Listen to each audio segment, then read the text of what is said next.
فرمایا سبت علی مصائب لو انہا،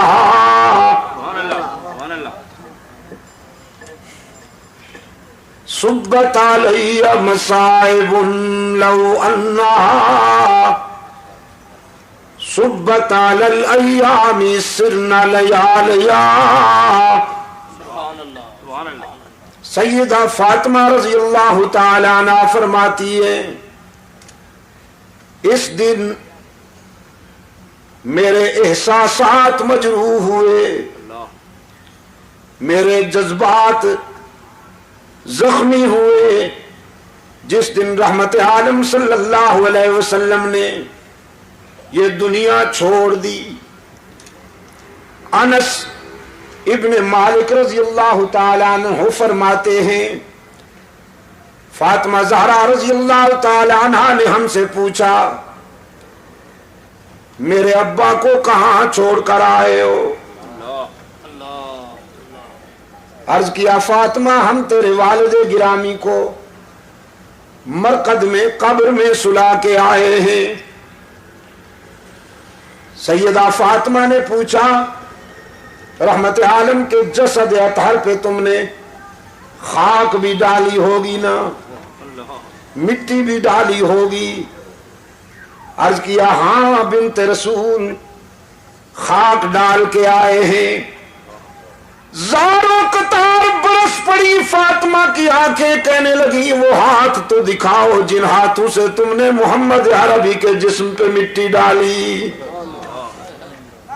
وہ دل کہاں سے لائے تھے، وہ دل کہاں سے لائے تھے کہ تم نے رحمت عالم صلی اللہ علیہ وسلم کے جسم پہ مٹی ڈالی؟ تقدیر مسکرا رہی تھی کہ فاطمہ اس دنیا میں جو بھی آئے گا اسے اس مرحلے سے گزرنا ہوگا۔ لوگ موت سے گھبراتے ہیں اور قرآن کہتا ہے فَإِنَّهُ مُلَاقِيكُمْ، تم ڈرو گھبراؤ یا بھاگ جاؤ وہ ٹھیک وقت پر تمہیں ملنے والی ہے۔ قُلْ إِنَّ الْمَوْتَ الَّذِي تَفِرُّونَ مِنْهُ فَإِنَّهُ مُلَاقِيكُمْ، دھرتی کے سینے پر جب انسان چلتا ہے، حدیث میں ہے ان الارض لتنادی کل یوم 70 مرہ، یہ دھرتی روزانہ 70 مرتبہ ندا دیتی ہے انسان کو، یابن آدم کلوا ما شئتم واستحیتم، او ابن آدم میرے سینے پہ چلتے ہو نا، جو مرضی آئے کھاؤ پیو، کچھ عرصہ کے بعد تم نے میرے پیٹ میں بھی آنا ہے، تمہاری پسلی سے پسلی ملا کے پوچھوں گی کہ کیسے جیے تھے۔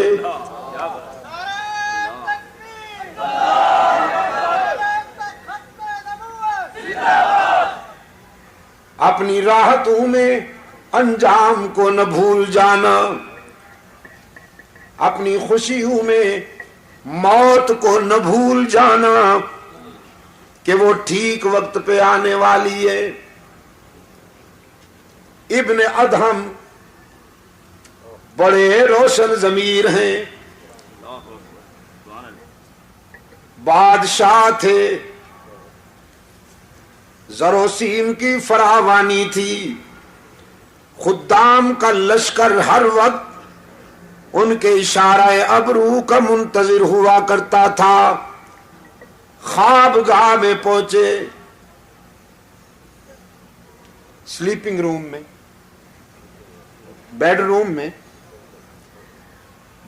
میں پہنچے، وہ خادمہ بیچاری کنیز جو شاہی بستر بچھایا کرتی تھی،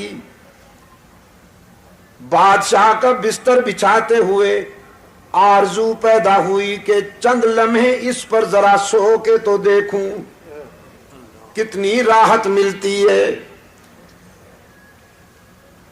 بستر پہ چند لمحوں کے لیے سوئی، جسم جو مٹی پہ لیٹا کرتا تھا، سنگریزوں پہ لیٹا کرتا تھا، وہ اطلس و کم خواب کی چادروں والے شاہی بستر پہ لیٹا تو نیند نے اپنی آغوش میں دبوچ لیا اس کنیز کو، نیند کی وادی میں چلی گئی۔ اتنے میں ابن ادہم، ابراہیم ابن ادہم ہاتھ میں درہ لے کر بیڈ روم میں داخل ہوا، خوابگاہ میں داخل ہوا، دیکھا کنیز میرے بستر پہ سو رہی ہے، غصے اور جلال میں پاگل ہو گیا، اس کو جگائے بغیر درے لگا لگا کر سزا دیتے ہوئے یہ سمجھانے لگا کہ تجھے جرأت کیسے ہوئی کہ بادشاہ کے بستر پہ سو گئی ہو۔ وہ بیچاری سٹ پٹا کے اٹھ بیٹھی، پہلے روئی، پھر ابن ادہم کی طرف دیکھ کر مسکرائی۔ شاہی مزاج میں یہ دونوں ادائیں سمجھ میں نہ آئیں۔ ابن ادہم کہنے لگا تیرا رونا تو سمجھ گیا ہوں کہ درے پڑے ہیں، ہنستی کیوں ہو؟ وہ کنیز کہنے لگی ہنستی روئی تو اس لیے ہوں کہ تیرے درے نے میرا چمڑا ادھیڑ ڈالا ہے، اور ہنستی اس لیے ہوں کہ اس بستر پہ 5 منٹ سوئی ہوں تو 5 چابک نقد لگ گئے ہیں۔ جو ساری زندگی سو رہا ہے پتہ نہیں اسے کتنے چابک سہنے پڑیں گے۔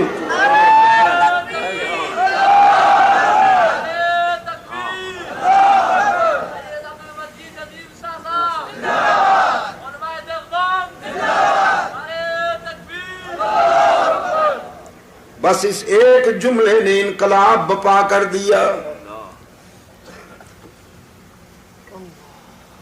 تاج اتارا، شاہی لباس اتارا، ساری رات مصلے پر روتا رہا، اشکوں سے منہ دھوتا رہا، رب العالمین کے حضور التجائیں کرتا رہا، پروردگار عالم معافی چاہتا ہوں۔ صبح ہوئی، مشیروں وزیروں کو بلا کر نظام سنبھالنے کو کہا، تخت سنبھالو، بادشاہی تمہارے حوالے کرتا ہوں۔ مجھے تو زندگی کی حقیقت ایک کنیز نے سمجھا دی۔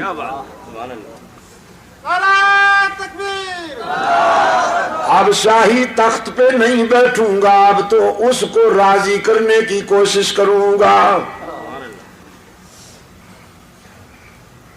قرآن کریم اسی حقیقت کی طرف متوجہ کرتا ہے۔ دنیا میں آ کر اپنے پیدا کرنے والے کو نہ بھول جاؤ، جس نے راحتیں عطا کی ہیں، جس نے مسکراہٹیں عطا کی ہیں۔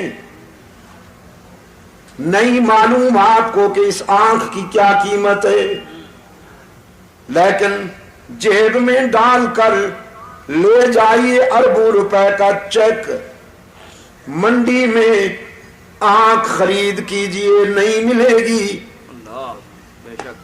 اس نے بغیر کسی قیمت کے یہ نعمت تجھے عطا کر دی۔ قرآن کریم یاد دہانی کراتا ہے، أَلَمْ نَجْعَلْ لَهُ عَيْنَيْنِ وَلِسَانًا وَشَفَتَيْنِ وَهَدَيْنَاهُ النَّجْدَيْنِ۔ اے ابن آدم، غور کیا کبھی تو نے اپنی 5 فٹ کی اس کائنات میں؟ دور تک نظر نہیں جاتی تو اپنی اس 5 فٹ کی کائنات پر غور کرنا، تیرا پیدا کرنے والا تجھے سمجھ میں آ جائے گا۔ تیرے چہرے میں یہ دو چراغ جلانے والا کون ہے؟ تیرے گوشت کے ایک ٹکڑے کو دیکھنا سکھا دیا، گوشت کے ایک ٹکڑے کو سننا سکھا دیا، گوشت ہی کے ایک ٹکڑے کو بولنا سکھا دیا۔ تو پختونستان میں رہتا ہے تو یہ پشتو بولتی ہے، انگلستان میں رہتا ہے تو یہ انگلش بولتی ہے، پنجاب میں رہتا ہے تو یہ پنجابی بولتی ہے، سندھ میں رہتا ہے تو یہ سندھی بولتی ہے، عرب میں رہتا ہے تو یہ عربی بولتی ہے، چین میں رہتا ہے تو یہ مکھیوں کی طرح بھن بھنا کر چینی بولتی ہے۔ جہاں تو رہتا ہے وہاں یہ اسی زبان میں اسی لہجے میں تیری نوکری کرتی ہے۔ زبان بدلنے کی ضرورت نہیں، اسپیئر پارٹس کی دکان پر جانے کی ضرورت نہیں۔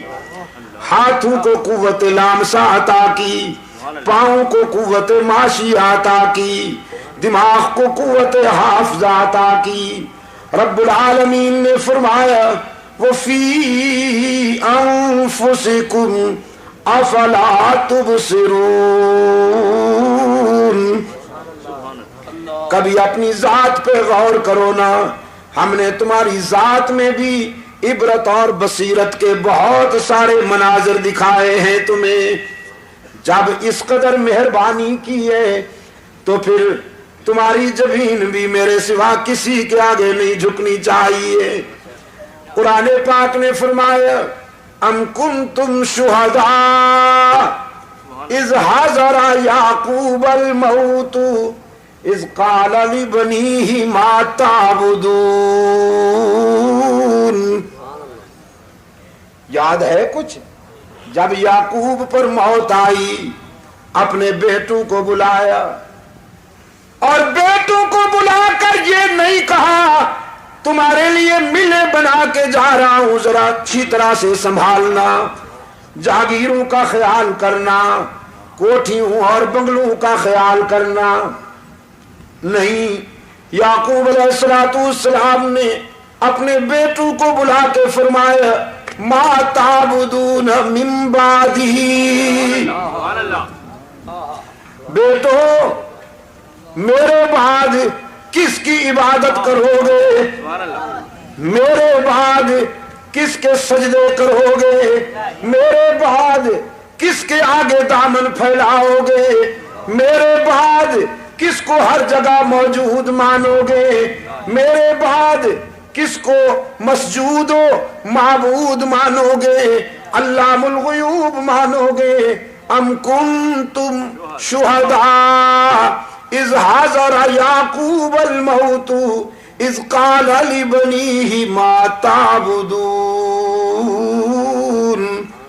پھر بیٹے بھی پیغمبر کے تربیت یافتہ تھے، سب نے نعرہ لگایا نعبد الہک و الہ آبائک ابراہیم و اسماعیل، ہم وعدہ کرتے ہیں ابا جان اللہ ہی کی عبادت کریں گے جو ابراہیم کا معبود ہے، جو اسماعیل کا الہ ہے، ہم تیرے سبق کو نہیں بھولیں گے، تیری وراثت کی لاج رکھیں گے، تیرے بتائے ہوئے راستے پر پوری زندگی گزار دیں گے، اللہ کے سوا کسی کو معبود نہیں مانیں گے۔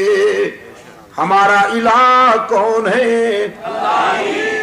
یعقوب کے بیٹوں نے وعدہ کیا ہمارا الہ کون ہے؟ مسجود کون ہے؟ شیر شاہ کے شیروں، ذرا شیروں کی طرح بولو نا، توحید کے شیروں ذرا شیروں کی طرح بولو تاکہ شرک و بدعت کی دنیا کے گیدڑ صحیح ہو جائیں۔ ہمارا الہ کون ہے؟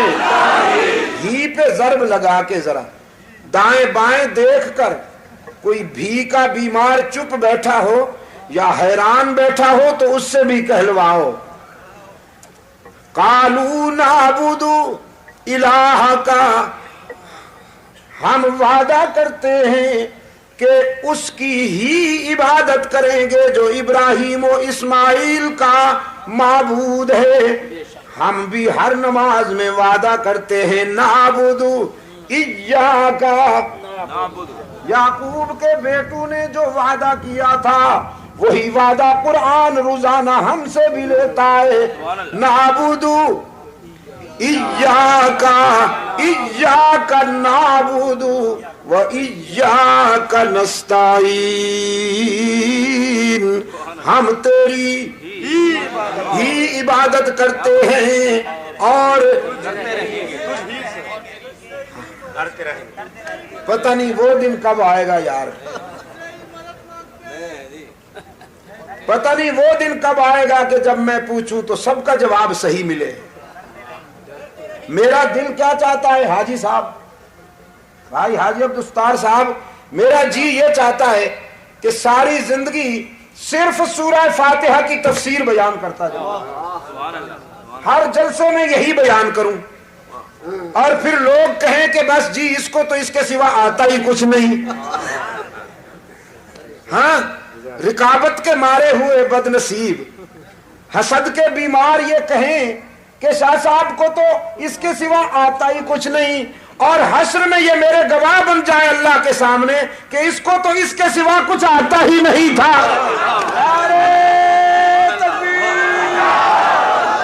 مجلس تحفظ حقوق اہل سنت، مجلس تحفظ حقوق اہل سنت، علامہ سید عبدالمجید شاہ صاحب نظیر۔